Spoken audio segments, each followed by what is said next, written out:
Hello and welcome to Bertena's Spiritual Sanctuary. I'm your host, Bertena, and today we're diving into a topic close to many people's hearts: how to honor both the religious traditions that we may have been raised with and the spiritual practices that we've cultivated as adults during the Christmas season and the holidays.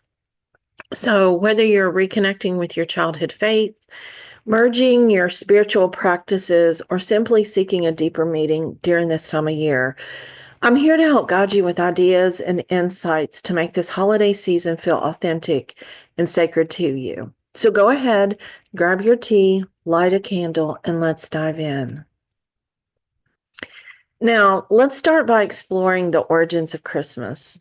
For many people, Christmas is rooted in religious traditions. You go to church, you sing carols, you think about the birth of Christ, and you realize that these practices offer a sense of community and connection. You remember growing up and having family and friends over. And even if it wasn't the most perfect of holidays, even my family, we did not have the most perfect of holidays. Your religious household still seemed familiar to you. But as we grow and we evolve, our understanding of spirituality often deepens. And it's important to recognize that the essence of Christmas, which is love and generosity and light, transcends religious boundaries. So you can honor these roots of Christianity while also weaving in new layers of meaning. For instance, consider reflecting on how the story of Christ's birth aligns with themes in your spiritual practice, such as rebirth, light overcoming darkness, or even unconditional love. So think of these connections as bridges between your past and present. I know I've had some people ask, well, how can I incorporate some of my spiritual practices into the holiday season without it being overtly something spiritual? It can be in my home and it can be comfortable for everyone. So one of the things is creating a sacred holiday altar. Now, you don't have to use the word altar, just have a little table. I mean, everyone has altars. Think about the nativity scene. That on a table is an altar.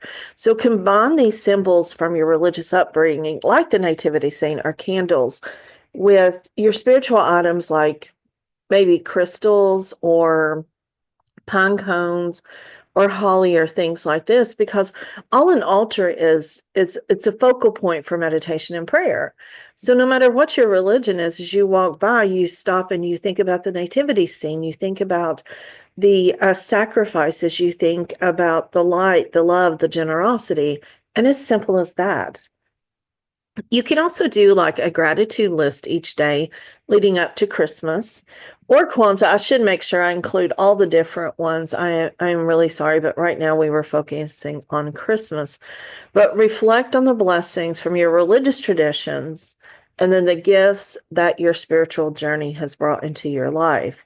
So, for example, make a list on a board or something on the refrigerator and have your family and you write something that they're grateful for, or put little post-it notes throughout the house and have your kids and your family members find them, or even if you are going to your parents' house, just make a list of each day and make it really cute and pretty about things you're grateful for. Now, earlier this weekend, it was the winter solstice, and I did a podcast on it, but just thinking about how light comes back to the earth. It can be a beautiful way to bridge these traditions by lighting a candle, setting intentions, and then setting a meditation, meditating on themes like love, peace, forgiveness. And you can use the guided meditations to just sit quietly and focus on the facts of release. Now, we all know that sometimes family gatherings bring in a lot of stress and a lot of unneeded, um, what is the word? Arguments, uncomfortableness, things like that. So, what you can do before you go to these gatherings is try to emotionally prepare and take care of yourself. Spend a few moments meditating, journaling, deep breathing, before you go into the events. Help ground your energy and then just kind of set a positive tone. Set your mind that this is going to be a good time. Set the intentions to stay calm, compassionate, but true to yourself. Setting boundaries is really important.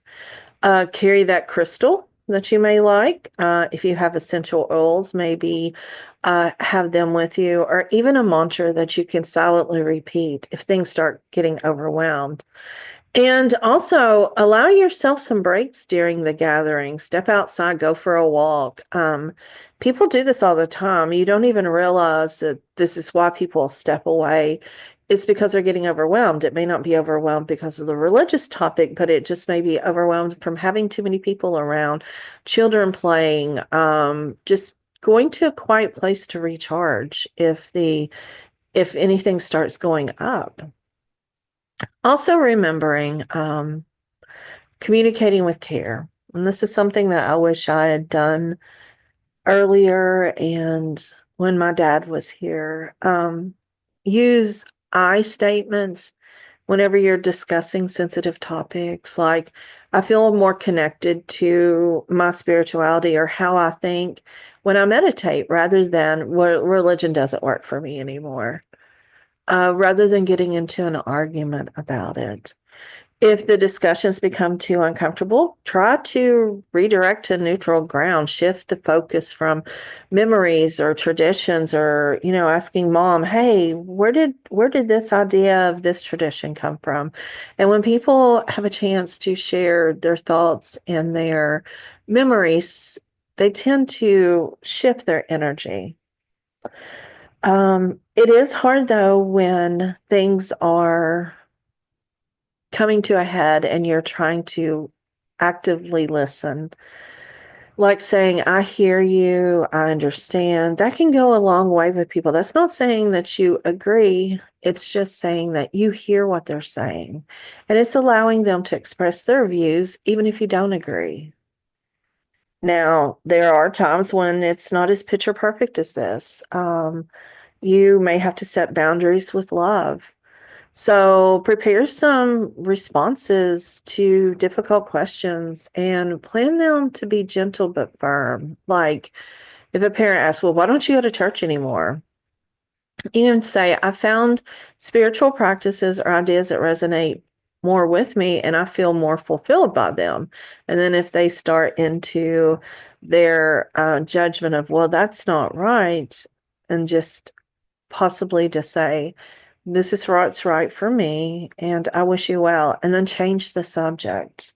You don't have to argue and you don't have to explain yourself. That's one of the things that is really hard to do. You don't need to fix or convince them because you're not going to change anyone's beliefs and you're not going to prove that yours are valid. Just accept that everyone's on their own journey and stuff.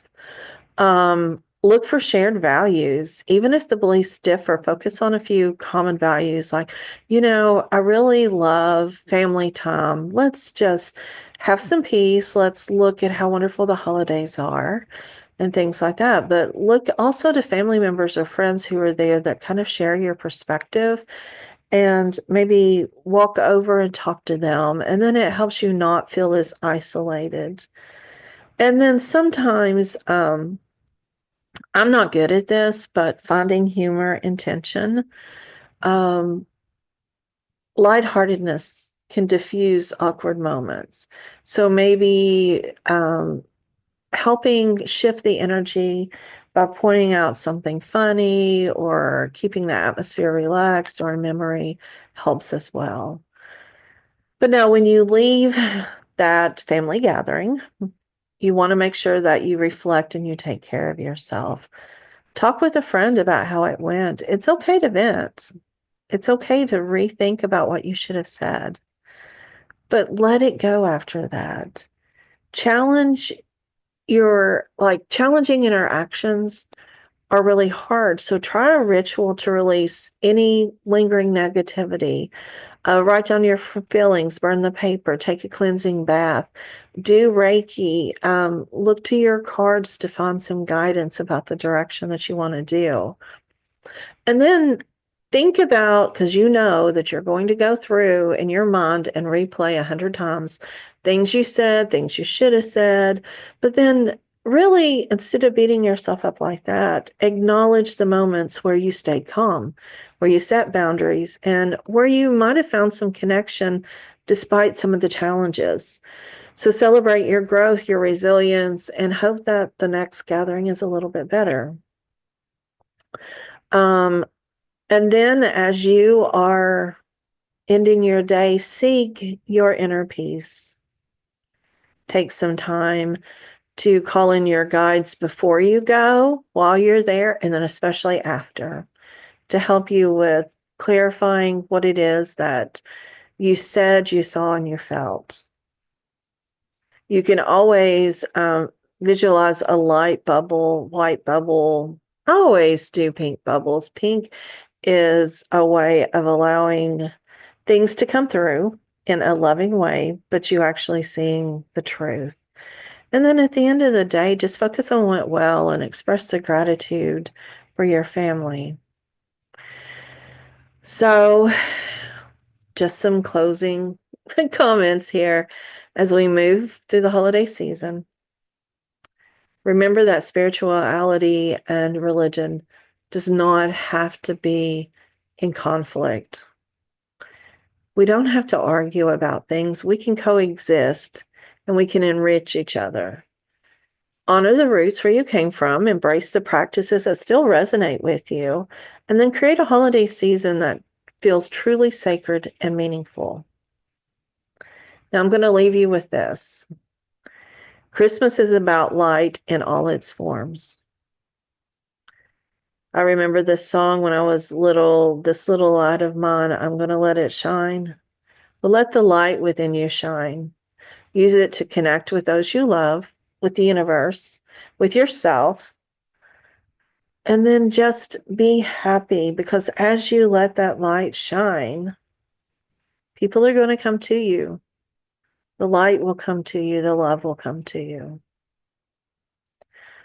Well, anyway, thank you for spending time with me today. It's a busy week, so I know this one's a little bit shorter. We're all busy getting things together. But I hope that you found this episode helpful. I hope you enjoy your holiday week. And if you found this episode helpful, kind of share it with a friend who might be navigating their own spiritual journey this holiday season. And don't forget, please subscribe to my channel. Until next time, may your days be merry and your spirit be bright.